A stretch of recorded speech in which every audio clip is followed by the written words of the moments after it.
सिद्धेभ्यः जय श्री ओम नमः सिद्धेभ्यः जय श्री ओम नमः सिद्धेभ्यः नमः श्री वर्धमानाय निर्धूत कलिलात्मने सालोकानां त्रलोकानां यद विद्या दर्पणायते यद विद्या दर्पिणायते यद विद्या दर्पणायते पंक नहीं पंकज बनूं मुक्ता बनूं नसीब दीप बनूं जलता रहूं गुरुपद पद्म समीप गुरु पद पद्म समीप। पंच परमेष्टि भगवंतों की श्री कुंडलपुर के बड़े बाबा की जय। मूलनायक आदि ब्रह्मा आदिनाथ भगवान की जय। चंद्रगिरि महातीर्थ के मूलनायक 1008 श्री चंद्र प्रभु भगवान की जय। विश्वतंकर चिंतामणि पारसनाथ भगवान की, भगवान महावीर स्वामी की, संत शिरोमणि आचार्य भगवंत गुरुदेव श्री विद्यासागर जी महाराज की, गुरुनाम गुरु श्री ज्ञान सागर जी महाराज की, आचार्य भगवान श्री समय सागर जी महाराज की, 3 कम 9 करोड़ मुनि राज्यों की, अहिंसामयी विश्व धर्म की जय।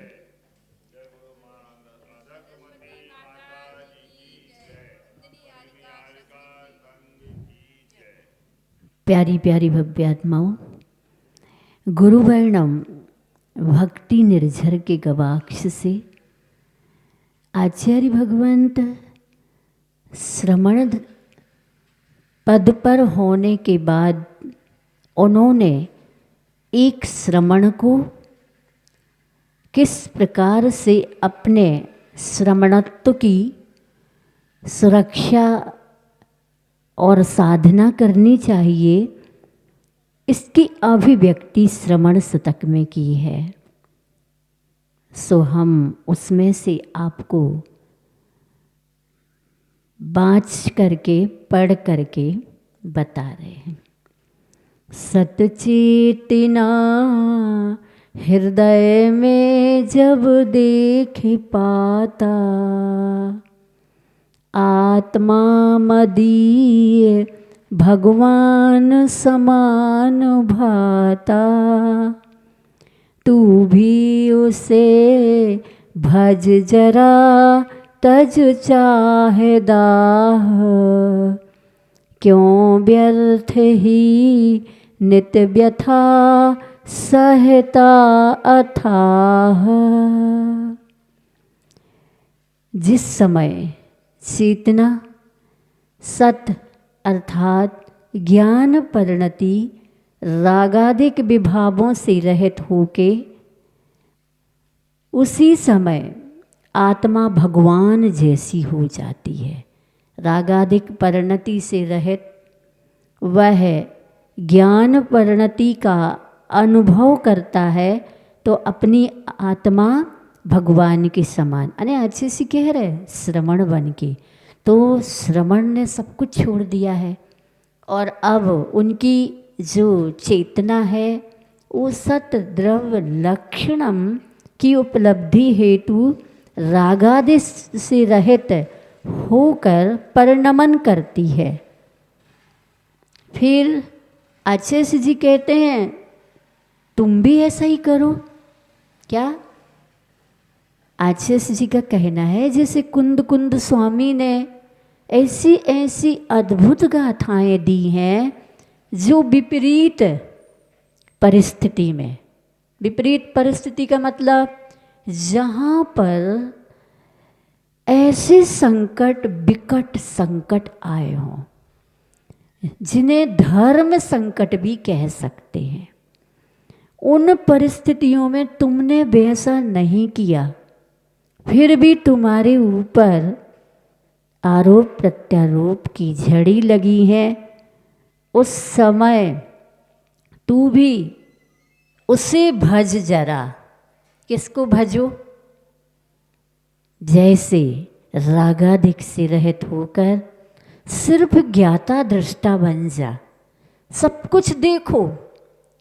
बोलने वाला किस हद तक बोल सकता है, किस तरह से बोल सकता है, निर्भीक हो करके, ज्ञाता दृष्टा बन करके बस जानो और देखो, बिगड़ो मत, क्योंकि निश्चित है यही परिणमन हमें भी भगवान बनाएगा और गुरु से पुनः मिलन कराएगा।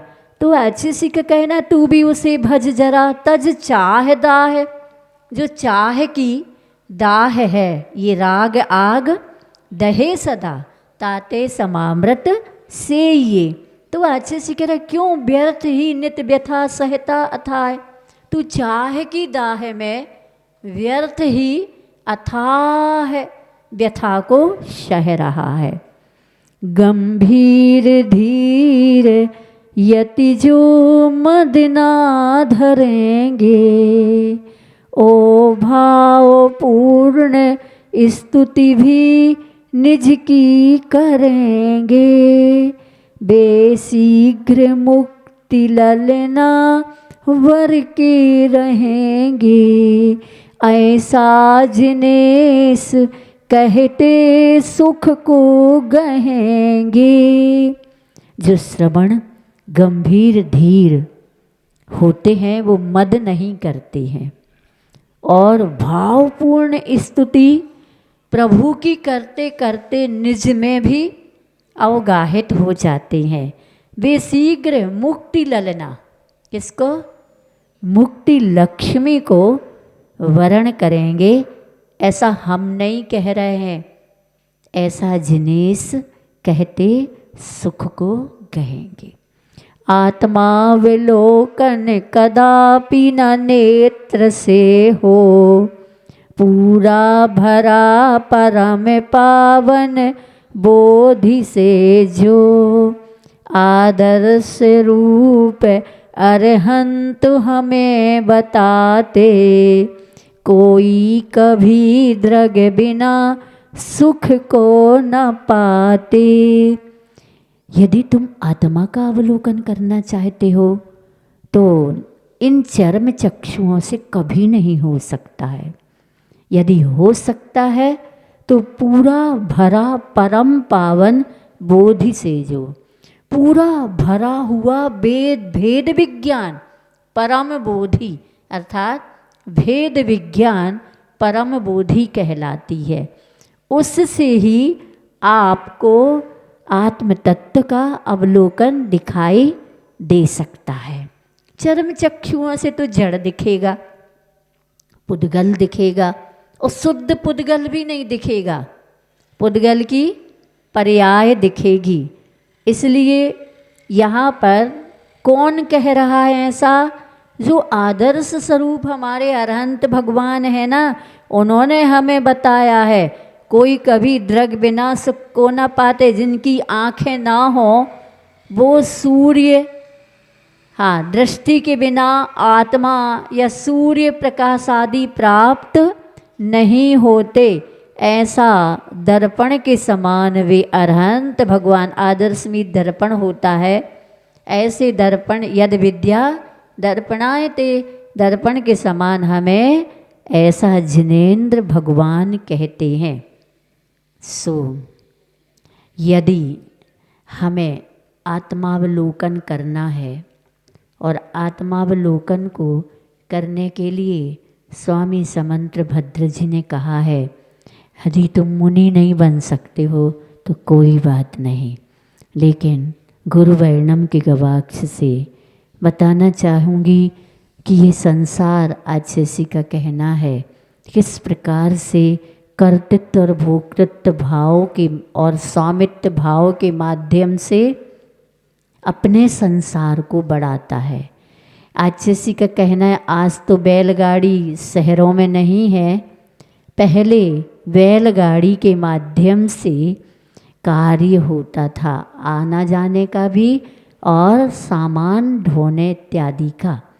तो चूँकि गाड़ी बैल चलाते हैं और बैलगाड़ी के नीचे एक कुत्ता भी चल रहा है और वह सोच रहा है कि मैं बैलगाड़ी को चला रहा हूँ। रास्ते में वह गाड़ी बैलगाड़ी निकलती है तो गली के कुत्ते भौंकते हैं उस कुत्ते को देख करके। तो वो कुत्ता कहता है, भौंको मत, अभी मेरे ऊपर बैलगाड़ी का बोझ है। क्या? बैलगाड़ी का बोझ है, वरना तुम्हें सबक सिखा देता। तो कुत्ता भौंक के कहता है, तू चला रहा है बैलगाड़ी को कि बैल चला रहा है? अरे बैल नहीं चला रहे हैं, मैं चला रहा हूँ। हम कैसे प्रूफ दो, हम कैसे माने कि बैल नहीं चला रहे, तू चला रहा है? भाग्य की बात, काकताली न्याय। जैसे ही बैल रुके, इतना कुत्ते का कहना था, कुत्ता रुका, बैलगाड़ी रुक गई। तो उस कुत्ता कहता है बैलगाड़ी के नीचे चलने वाला, देख लिया ना, मैं रुका तो बैलगाड़ी रुकी, और देखो चलना शुरू करिया तो बैलगाड़ी भी चल गई। ऐसा दिखता भी तो है कि घर हम चला रहे हैं, ऐसा दिखता है कि हम देश चला रहे हैं, हम समाज चला रहे हैं, हम रिश्तों को चला रहे हैं, हम परिवार को चला रहे हैं, हम कुटुंब को चला रहे हैं। आचार्य जी का कहना है, स्वान जैसी परिणति संसारी जीव की है, वृत्ति स्वान की जैसी है। लेकिन आचार्य जी गुणग्राही भी हैं। वो कहते हैं कि साधक को उस स्वान की तरह भी होना चाहिए। कौन सा स्वान? जो अपने स्वामी के प्रति कृतज्ञता प्रकट करता है। स्वामी का एक टुकड़ा खा कर के वह उस घर की रखवाली करता है। दूसरी बात, रात्रि को जागरण करता है। इसी प्रकार साधक को भी स्वान निद्रा कहा है आचार्यों ने। स्वान निद्रा कैसी होती है? जैसे ही आँख लगती है उसकी, नींद आती है, कोई आए तो फटाक से जग जाता है। ऐसे ही साधक स्वान निद्रा को लेते हैं और निरंतर जैसे जग रहे हों, क्योंकि वो सावधान रहते हैं कहीं कर्म का उदय हमारे लिए, हमारी आत्मा को ठग ना ले, और वो हमेशा जागृत रहते हैं। और रात्रि जागरण हो, अर्ध निशा का सन्नाटा, वन में वनचारी चरते हों, तब शांत निराकुल मानस तुम तत्वों का चिंतन करते हो। जिस प्रकार कुत्ता रात्रि जागरण करता है, उसी प्रकार साधक भी रात्रि जागरण करता है। तो आचार्य का कहना है, साधकों को इसी प्रकार से अपने गुरु के प्रति कृतज्ञता, क्योंकि गुरु ने हमें मार्ग दिया है, गुरु ने पथ दिया, पाथे भी दिया है, और चलने को पद भी दिए हैं। तो ऐसे गुरु के प्रति हमें क्या होना चाहिए? कृतज्ञता प्रकट करनी चाहिए। जिस प्रकार वह स्वान कृतज्ञता प्रकट करता है। दूसरी बात, साधक को जब पूरा विश्व सो जाता है रात को, तब साधक उस विश्व के शांत वातावरण में अपनी आत्मा का संसार शरीर भोग का चिंतन करता है। तो इस चिंतन में तुम्हें चिंता करने की आवश्यकता नहीं है, उस चिंतन का मंथन करो। और मंथन ही नहीं, अब मंचन प्रारंभ कर दो। मंच पर मंचन होता है नाटक का, क्या मंच पर मंचन होता है नाटक का। आचार्य जी कहते तुझे मंच बनाने की आवश्यकता नहीं है, संसार ही मंच है। क्या संसार ही मंच है। तू मैदान में आ और मैं का दान कर, तो तुझे ये मैदान कैसा बन जाएगा, मंचन का कारण बन जाएगा। तो उस मंचन में आचार्य समंतभद्र स्वामी कहते हैं, अभी तुमने गुण व्रतों का वर्णन सुना, अब उन्हीं गुण व्रत में जो भोगोपभोग परिमाण नाम का व्रत है, उसमें त्याज्य वस्तु में क्या है, त्यागने योग्य क्या है, कुछ भी खा लो नहीं। भूख लगना प्रकृति है, लेकिन क्या खाना, कब खाना, कितना खाना, क्यों खाना, इस विवेक का नाम, इसका नाम है विवेक। क्या भूख लगना प्रकृति है, लेकिन कितना, कब, क्यों, क्या खाना, इसका नाम है विवेक। तो भोगोपभोग परिमाण में त्याज वस्तुएं हैं, अल्प फल बहु विघातान, अल्प फल बहु विघातान, मूलक माद्राणि श्रृंग वीराणि, नवनीत निम्ब कुसुमम, कैतक मित्तेव मोहेयम।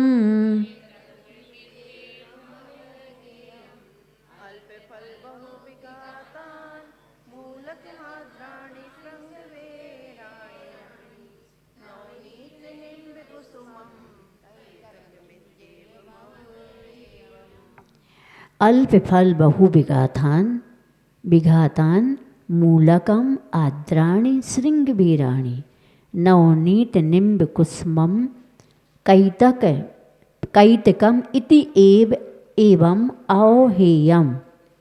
अल्प फल बहु विघातान, अर्थात फल तो थोड़ा हो और बहु विघातात, स्थावर हिंसा का अधिक विघात हो, स्थावर जीवों की अधिक विराधना हो, ऐसा फल नहीं खाना चाहिए। आद्राणी सचित्र श्रृंग वीराणी, अदरक मूलकम, ये कौन है, ये फल अदरक है, मूलकम मूली है, गाजर आदि, आदि में आलू, जमीकंद, गड़ंत सब, हाँ ये भी है। ये 22 अभक्ष में बेर, मुकैया, मकोराई, मकोर क्या, मकोई, मकोरी, मक्खन अभी बता रहे। हाँ तो ये श्रृंग वीराणी अर्थात अदरक, मूली, गाजर आदि जितने भी गड़ंत हैं वो, और नवनीत निम्ब कुसुमम, नवनीत से मक्खन, मक्खन तो निकला यहाँ जीव उत्पन्न हो जाते हैं, उसको तो अंतर मुहूर्त भी हम नहीं रख पाते, यहाँ से निकालो रखो तुरंत जीव उत्पन्न हो जाते हैं, इसलिए मक्खन है। नीम के फूल, नीम का निषेध नहीं, लेकिन नीम के फूल जो साधारण वनस्पति काय में अनंत अनंत स्थावर जीव उत्पन्न हो जाते हैं। कि आलू है इसमें, इस प्रकार से इन चीज़ों में, तो ऐसे नवनीत, निम्ब, कुसुमम, मक्खन और नीम के फूल, और कैतकम केतकी के फूल अर्थात केतकी का मतलब कोई नाम है ऐसा केतकी आदि के फूल, नीम और केतकी आदि के फूल, तालाब में केवड़ा, जो भी हमने देखा नहीं है। इति इत्यादि नवनीत निम्ब कुसुमम कैतकम इति, इस प्रकार, इत्यादि एवं ऐसी और वस्तुएं हैं जिनको आओहेयम छोड़ देना चाहिए। गृद्धता का आसक्ति का अभाव हो तो ये आजकल तो लोग आलू की चिप्स हैं, टमाटर की चिप्स हैं, कद्दू की चिप्स है,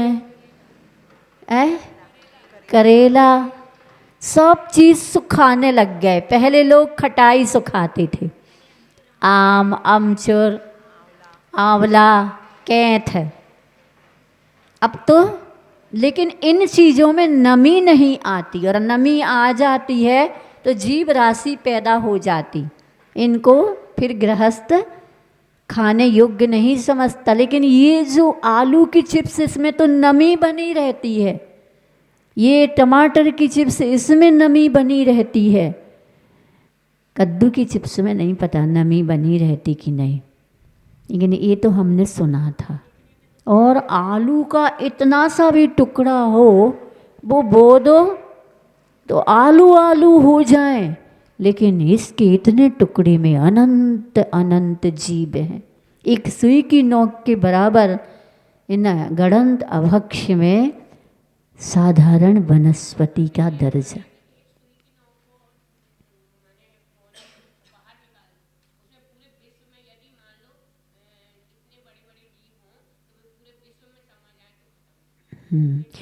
अभी कहते हैं कि सुई की नोक के अग्रभाग बराबर जीव मोक्ष में नहीं जा पाए।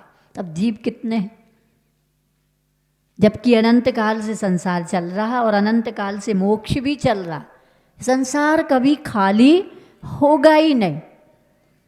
तब कभी इस जीव को इस समझाया जाता है कि भाई तू इस संसार के दुख से ऊपर उठ और तू कम से कम संयम तप इत्यादि को तो धारण कर, आसक्ति आकांक्षा को छोड़। जीव कहता हम ही अकेले थोड़ी हैं, फिर हम ही मोक्ष जाने के लिए तुम्हें मिले हैं। अरे तुम और कहीं चले जाओ, वहाँ उपदेश देना और खूब सारे लोगों को मोक्ष के रास्ते पर एकत्रित कर लेना। ये आसक्ति जो पंचेंद्र के विषयों की है, कम से कम खाना प्रकृति है, लेकिन क्या खाना है? कम से कम अभक्षों का तो त्याग करें। 22 प्रकार के अभक्ष हैं। ओला है, बहुत सा, एक दोहा तो है ही 4 पंक्तियों का। ओला घोर भरा निसी भोजन, बहुबीज बैगन संधान। याद करके कल बता देना। हम तो ऐसे ही बता सकते हैं, जो चीज़ खाने योग्य है उसमें ही अपन कम कर देते हैं, तो नहीं खाने योग्य चीज़ों को तो। पर इसका मतलब ये नहीं है कि खाने योग्य चीज़ में कोई लौकी नहीं खाता। ये तो चीज़ें ऐसी हैं बीमारों की। घर में कहते थे लौकी बन जाए, तो ये गिलकी और लौकी तो बीमारों की है। खिचड़ी बन जाए तो कहते भैया बीमारों के लिए खिचड़ी है। मूंग की दाल बन जाए तो कहते थे बीमारों के लिए है। मतलब ये कह करके अभक्ष ही भक्षण में आता था। ये चीज़ें हम लोगों के खाने लायक हैं, उसमें ही आनंद मनाता है। लेकिन आनंद मनाने वालों की मान्यता को बदलना चाहते हैं कि तुम अपनी जिह्वा इंद्री के लोलुपी होकर के इस लोलुपता में बुद्धिपूर्वक संकल्प पूर्वक आप इस चीज़ को तैयार करते हैं और उन जीवों को कष्ट क्या समाप्त ही करते हो, तो फिर इसके फल क्या होंगे? संसार परिभ्रमण होगा और हम भी जो खाता पीता है वो भी क्या करेगा? जान करके अजान है तब तक कोई बात नहीं। आपको उतना कर्म का बंद नहीं होगा। निकाचित जैसा तीव्र अनुभाग वाला, लेकिन जानने के बाद, सुनने के बाद अगर नहीं छूटता है तो विडंबना है संसारी जीव की। आचार्य भगवंत कहते हैं इस भोगोपभोग परिमाण व्रत के धारक को ऐसे फलों को जिनके खाने में फल कम हो किंतु स्थावर हिंसा अधिक हो, यथा अदरक, मूली, गाजर आदि जमी कंद, मक्खन, नीम, केतकी आदि के फूल तथा इसी तरह की अन्य सारी वस्तुएं उन्हें सर्वथा छोड़ देना चाहिए। आजकल तो अब ये सारे जो खाने योग्य है वो भी साग भाजी, फल, केमिकल इत्यादि के माध्यम से कैसी कैसी, जिनमें जीवों की उत्पत्ति का समूह ही रहता है। अब सोचिए, टमाटर है और टमाटर बरसात में भी अगर आप देख के नहीं बनाओगे, उसमें भी साबुत है लेकिन इल्लियाँ पैदा हो। लौकी बाहर से दिख रही है, अंदर में इल्लियाँ होती। बड़ी हो गई।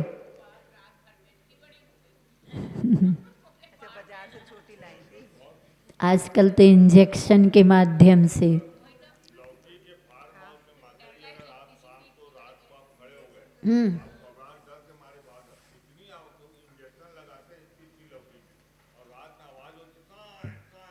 अच्छा वो बढ़ती हैं तो साए साए करते।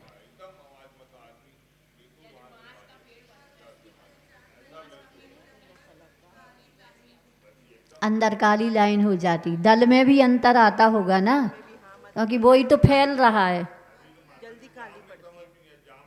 हाँ, जामफल नहीं समझ में आ रहा है आजकल। आप देखो ना, जामफल जब मिलेंगे ना, उस समय में भी इतने बड़े बड़े लेकिन हरे हरे, और उनके भीतर बीजों का भी जैसा अभाव लगता है। तो ये सब चीज़ें बहुत, अब क्या करो है। अभी भी आ रहा है ना जामफल, अभी इस समय जामफल खाने लायक नहीं होता, उसमें जीव राशि बहुत होती है।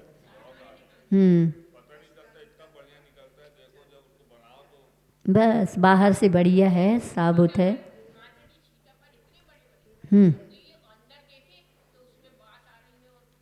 तो वो कोल्ड इत्यादि में रखे होंगे, देसी नहीं विदेशी होंगे ना। लेकिन अभी सीताफल की ऋतु है, अभी ऋतु है, लेकिन जो वो पहले के रखे रहते इतने बड़े बड़े बड़े बड़े पिछले वर्ष की रख देते हैं कोल्ड में। विदेशी, देसी, हाँ देसी छोटे छोटे रहते हैं लेकिन बहुत अच्छे रहते। सीताफल का तो पहले देखते थे कि ये जो बाहर, अंदर का तो नहीं पता, लेकिन बाहर जो दरारें होती ना, उनमें भी जीवों का वास होता है। थोड़े थोड़े पिंक कलर, गुलाबी जैसे, वाइट बेड। कपून नहीं, साबुत है। आप धूप में रखो तो उसमें से जीभ झरेंगे। तो इस प्रकार से हमें भोग और उपभोग परिमाण व्रत में वस्तुओं का त्याग रखना चाहिए। जैसे कहते हैं, इस जिह्वा इंद्री को काम इंद्री कहा गया है। स्पर्शन और रसना, ये दो इंद्रियां काम इंद्री है, और ये काम इंद्रियों इस प्रकार की हैं कि जिह्वा इंद्री तो चखना बकना मांगती रहती है, दो ही काम करती रहती, चखना भी और बकना भी, दोनों ही नहीं रुकते। बकना तो ऐसा बक देता है कि दिल टूट जाए तो टूट जाए, लेकिन दो इंद्री स्पर्शन और रसना को काम इंद्री, और तीन इंद्री को भोग इंद्री का। और ये काम इंद्रियां ही हमारे भेद विज्ञान को नष्ट कर सकती हैं, हमारे सम्यक ज्ञान को, सम्यक दर्शन को भी ये नष्ट कर देती। खाने के लिए, खाने के कारण अच्छे अच्छे, देखो ना, आज जी बता रहे थे कि ये कर्म के उदय से भी सहजता आती। अच्छे अच्छे महाराज जो सरलेखना में हैं, आया है शास्त्रों में, कैसे भंग घट सकते हैं। आचार्य शांति सागर जी उस समय थे और किसी संघ के एक मुनिराज की संलेखना बहुत अच्छी चल रही थी, उपवासों के साथ चल रही थी, कभी जल लेते थे, लेकिन अचानक कर्म का उदय आया और उनके मन में आया कि हम ऐसा कब तक करेंगे, अब तो मुझे सब कुछ लाओ, मुझे भूख लगी है, सब खिलाओ। उनके निर्यापक जो होते हैं छपक की सेवा करने वाले, हाँ निर्यापक, तो उन्होंने कहा ठीक है, और उन्होंने सब कुछ बनवा करके रखा। इतने में एक व्यक्ति श्रावक आया और उसने कहा कि आचार्य शांति सागर जी ने पूछा है कि वो छपक राज जिनका इतना बड़ा त्याग चल रहा है वो कैसे हैं, मैं उनको देखने आ रहा हूँ, दर्शन करने आ रहा हूँ। तो उन्होंने जैसे सुना इतने बड़े आचार्य, मतलब मेरे त्याग में इतने बड़े आचार्य मेरे पास आ रहे हैं, मैं कैसा अज्ञानी कि मैं इतना दिनों से त्याग करके पानी पर हूँ और आज मैंने इस जो कि आत्मा का स्वभाव खाना ही नहीं है। उन्होंने कहा कुछ भी नहीं चाहिए मुझे, पुनः अपने में तो ये इंद्रियां और मन ऐसा है कि कब मन बगावत कर दे, और इसमें कर्म मुख्य होता है। इसलिए आचार्य जी कहते हैं एक एक पल अपने को संभालो, अपने परिणामों को संभालो, भाव को संभालो, मन वहाँ जाने ही मत दो।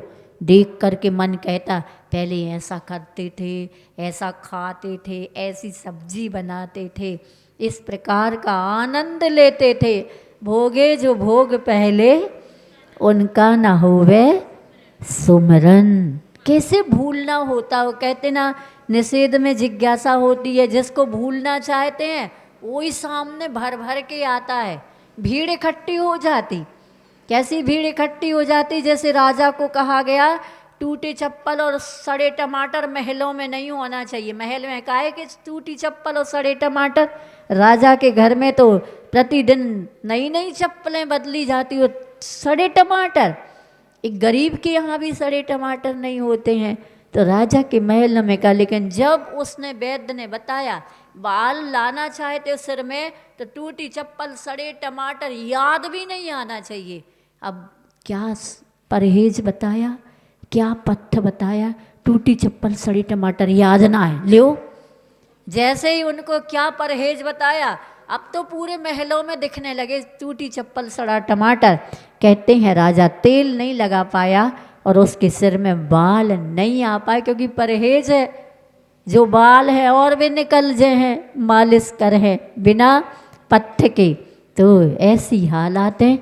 इस जीव को जब त्याग करता है बुद्धिपूर्वक भी, तब परीक्षा होती है, और पूर्व के भी वो ही क्षण आएंगे, सब ऐसे आपके सामने आपको परेशान करेंगे। लेकिन आचार्य कहते धन्य है वो मुनिराज जो इस सबको ज्ञाता दृष्टा ज्ञान का विषय बना करके हर्ष और विषाद से ऊपर उठ जाते।